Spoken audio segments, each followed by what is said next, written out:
What if Earth stopped spinning for 60 seconds, the longest minute in human history? Imagine this.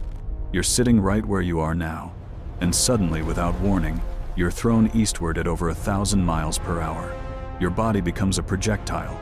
Buildings around you collapse like dominoes. The ocean rises into walls of water hundreds of feet high. And all of this happens in less time than it takes to make instant noodles.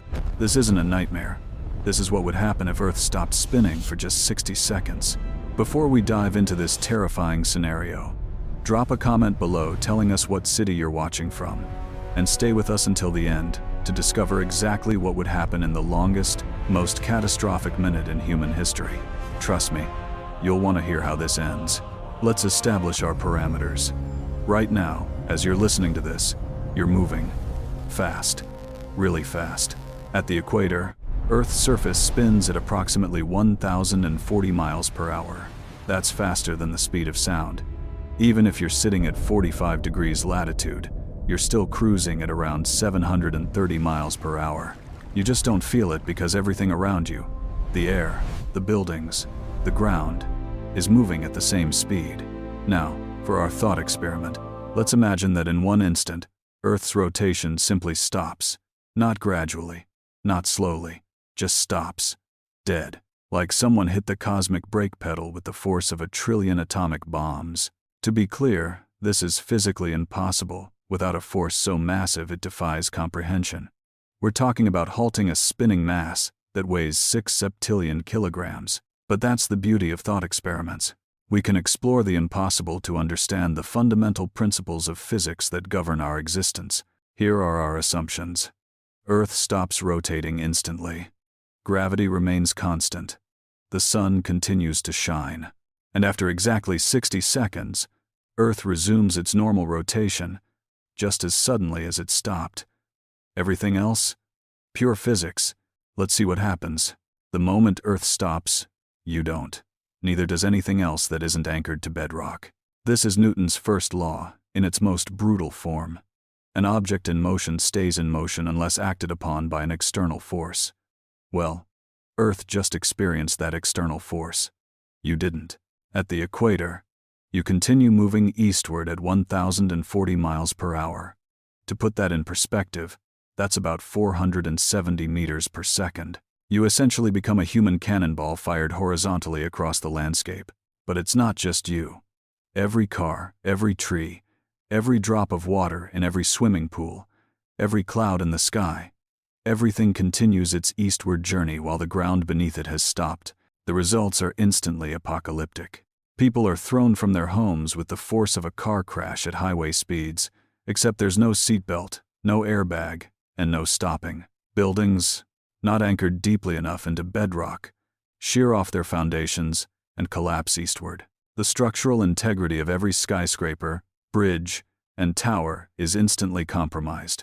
Cities don't just get damaged, they get erased. But the human casualties in these first 5 seconds, they're just the beginning. Here's something most people don't think about. The atmosphere doesn't stop either. Earth's atmosphere, all 14 pounds per square inch of it, continues rushing eastward at over 1,000 miles per hour. This creates winds unlike anything in Earth's history. We're not talking about hurricane-force winds. We're talking about winds that make hurricanes look like gentle breezes. At ground level, you'd experience sustained winds of 1,500 to 2,000 miles per hour. For context, the strongest tornado ever recorded had winds of about 300 miles per hour. What we're describing is 6 times more powerful. Continuously, everywhere. These super-inertial winds don't just knock things over. They atomize them. Concrete buildings are torn apart at the molecular level. Trees aren't uprooted. They're vaporized into splinters traveling at supersonic speeds. Every airplane in the sky disintegrates instantly. The friction alone generates temperatures hot enough to ignite virtually everything combustible on the surface. The atmosphere becomes a blast furnace moving at hypersonic speed. Now let's talk about water. Earth's oceans contain about 332 million cubic miles of water. When Earth stops, that water doesn't. The oceans continue their eastward momentum, creating waves that make the 2004 Indian Ocean tsunami look like a ripple in a bathtub. We're talking about walls of water hundreds of feet high, traveling at hundreds of miles per hour. sweeping across continents. Coastal cities, New York, Tokyo, London, Mumbai, Rio de Janeiro, are hit first. Within seconds, they're buried under millions of tons of water, moving with unstoppable force. But the devastation doesn't stop at the coast. The inertial waves push miles inland, drowning everything in their path. Islands simply cease to exist, not destroyed, erased, as if they were never there. And remember, this is all happening in the first 10 seconds. Deep beneath your feet, Earth's structure consists of several layers. The solid crust you're standing on, the semi-molten mantle beneath it, the liquid outer core, and the solid inner core. When Earth's crust suddenly stops, the layers beneath it don't stop immediately.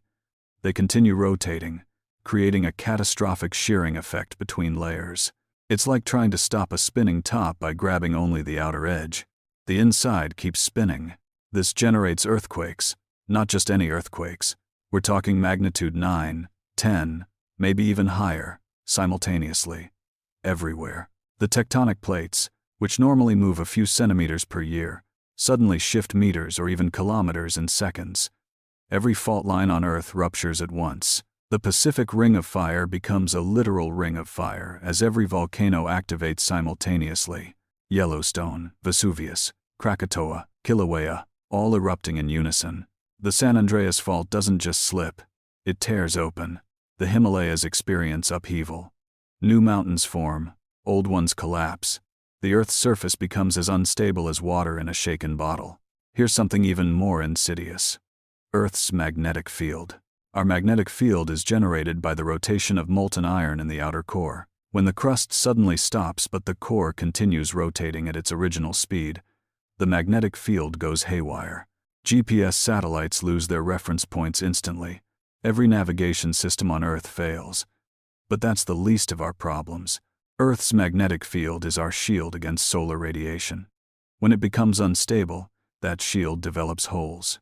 Massive doses of radiation from the sun hit the surface. Power grids, already stressed by the sudden inertial forces, experience electromagnetic pulses that fry every transformer, every circuit, every electronic device. The entire technological infrastructure of human civilization dies in seconds. Communication satellites tumble out of orbit.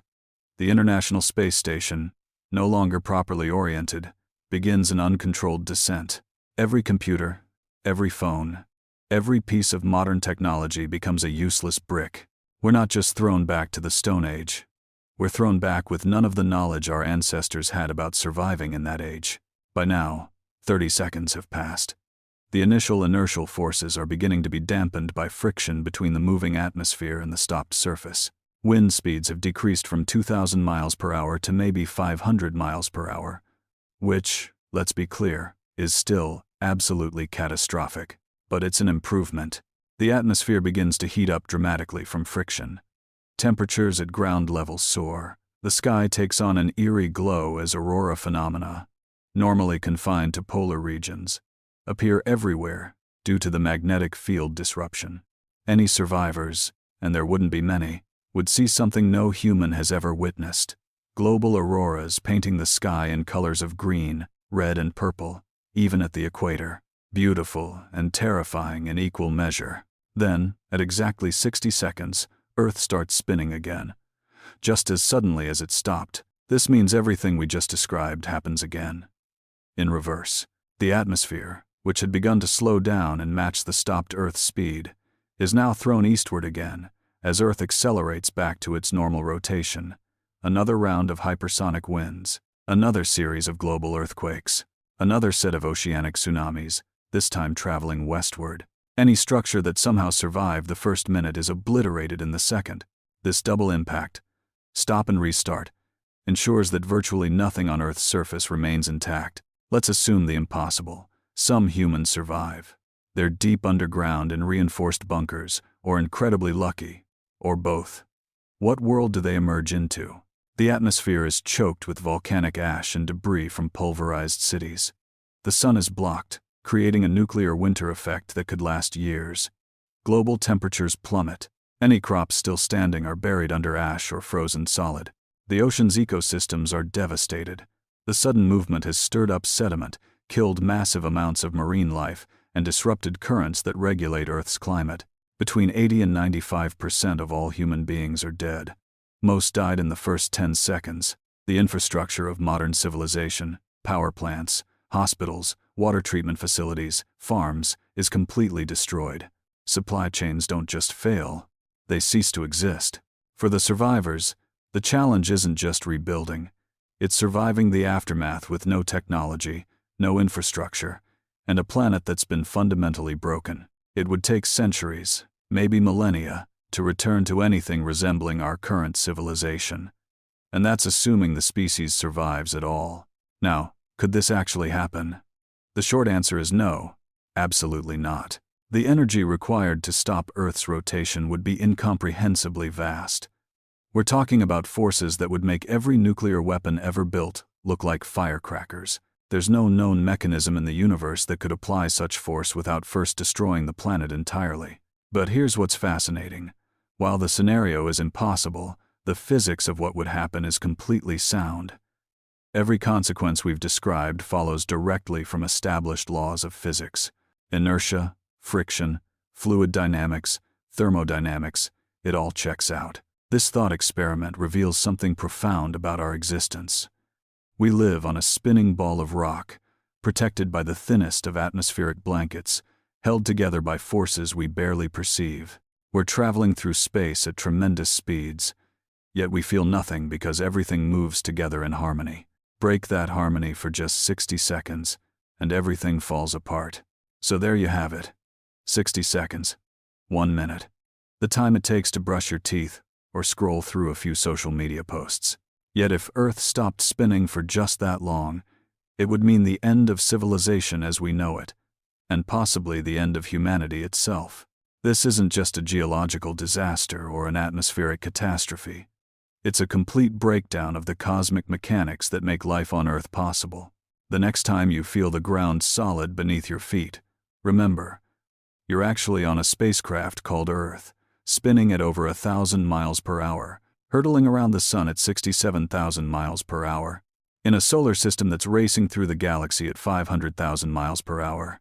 And the only reason you don't feel any of it is because of one simple principle. Everything moves together. Break that principle for just 1 minute, and you break everything. Thanks for staying with us through this terrifying journey.